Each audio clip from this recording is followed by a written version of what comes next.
प्रिय विद्यार्थियों, सुप्रभात। हमारा अध्याय चला हुआ है चार्ली चैपलिन यानी हम सब।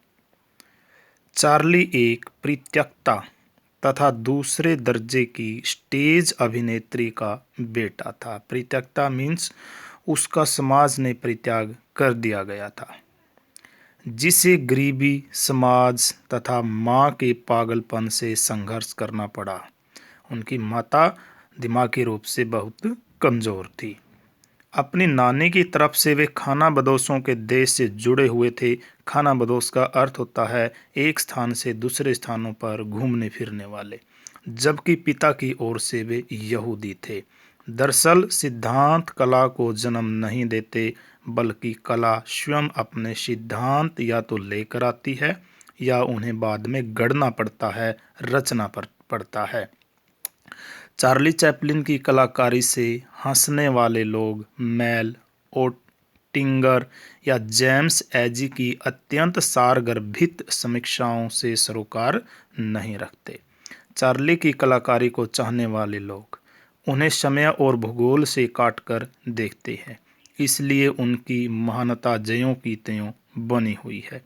चार्ली ने अपने जीवन में बुद्धि की अपेक्षा भावनाओं को बेहतर माना। इन्होंने बुद्धि को महत्व नहीं दिया, बल्कि भावनाओं को ज़्यादा महत्व दिया है। यह बचपन की घटनाओं का प्रभाव था। एक बार जब चार्ली बीमार हुए थे, तब उनकी माता ने उन्हें बाइबल से ईसा मसीह का जीवन पढ़कर सुनाया था। जो भी ईसा मसीह के जीवन में घटनाएं घटी थी उसके बारे में सुनाया था। ईसा के सूली पर चढ़ने के प्रकरण तक आते आते माँ और चार्ली दोनों रोने लगे। दोनों बहुत भावुक हो गए। यही भावनात्मक प्रभाव उनके जीवन पर सदा बना रहा। भारतीय कला और सौंदर्य शास्त्र में अनेक रस हैं। जीवन, हर्ष, विषाद, सुख दुख, राग विराग का सामंजस्य है, मिला हुआ मेलजोल है।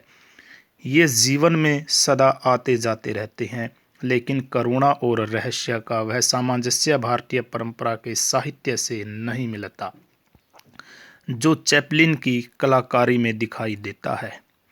किसी भी समाज में अमिताभ बच्चन या दिलीप कुमार जैसे दो चार लोग ही होते हैं जिनका नाम लेकर ताना दिया जाता है, लेकिन किसी भी व्यक्ति को परिस्थितियों का औचित्य देखते हुए चार्ली यानी जॉनी वॉकर कह दिया जाता है।